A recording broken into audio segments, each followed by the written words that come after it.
ಪ್ರಥಮ್ ಮತ್ತು ಕೀರ್ತಿ ನಡುವೆ ಇರುವುದು ಸ್ಪರ್ಧೆಯೋ ಅಥವಾ ಜಿದ್ದೋ ಎಂಬ ಪ್ರಶ್ನೆಯ ಸುದೀಪ್ ಅವರು ಕೇಳಿದ್ರು. ಈ ಒಂದು ಪ್ರಶ್ನೆಗೆ ಕೀರ್ತಿ ಅವರು ತಮ್ಮ ಬಾಯಿಂದ ಅನೇಕ ಮುತ್ತುಗಳನ್ನ ಉದುರಿಸ್ಬಿಟ್ಟಿದ್ದಾರೆ. ಅದು ಏನು ಅಂತ ಹೇಳ್ತೀವಿ ಕೇಳಿ. ಸ್ಪರ್ಧೆ ಈ ಕ್ಷಣದವರೆಗೂ ಇದೆ. ಕನ್ನಡಿಗರ ಭಾವನೆಯನ್ನ ಎಲ್ಲಾದರೂ ಇವರು ಕ್ಯಾಚ್ ಮಾಡ್ಕೊಳ್ತಿದ್ದಾರಾ ಅಂತ ಮೊದಲು ಅನಿಸ್ತಿತ್ತು. ಆದ್ರೆ ಅವರು ಆ ರೀತಿ ಅಲ್ಲ ಅಂತ ನನಗೆ ನಂತರ ಅನಿಸಿದ್ದು ನಿಜ. ಪ್ರಥಮ್ ಸಾಧನೆಯನ್ನ ನನ್ನ ಪ್ರಕಾರ ಹಿಂದೆ ಯಾರೂ ಮಾಡಿಲ್ಲ, ಮುಂದೆ ಯಾರೂ ಮಾಡಲ್ಲ. ಅವರು ಒಬ್ಬರೇ, ಅವರೇ ಸಾಟಿ ಎಂದು ಕೀರ್ತಿ ಕುಮಾರ್ ಹೇಳಿದ್ದಾರೆ.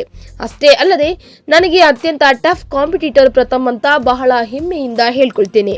ಆರಂಭದ ವಾರಗಳಿಂದ ಹಿಡಿದು ಕೊನೆಯ 2 ವಾರಗಳ ಹಿಂದಿನವರೆಗೂ ಪ್ರಥಮ್ ಬಗ್ಗೆ ಅಸಮಾಧಾನ ಇದ್ದಿದ್ದು ನಿಜ. ಆ ಅಸಮಾಧಾನವನ್ನ ಹೋಗಲಾಡಿಸಿದೆ. ಇವತ್ತು ನಾವಿಬ್ಬರು ಅದ್ಭುತ ಗೆಳೆಯರು. ಹೊರಗಡೆಯೂ ನಾವು ಅದನ್ನ ಪ್ರೂವ್ ಮಾಡಿ ತೋರಿಸ್ತೇವೆ ಎಂದರು ಕೀರ್ತಿ.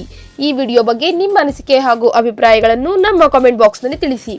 ಈ ವಿಡಿಯೋನ ಲೈಕ್ ಮಾಡಿ, ಶೇರ್ ಮಾಡಿ ಹಾಗೂ ಮತ್ತಷ್ಟು ಸ್ಯಾಂಡಲ್ವುಡ್ ಅಪ್ಡೇಟ್ಸ್ಗಾಗಿ ನಮ್ಮ ಯೂಟ್ಯೂಬ್ ಚಾನೆಲ್ ಅನ್ನು ಸಬ್ಸ್ಕ್ರೈಬ್ ಮಾಡಿ.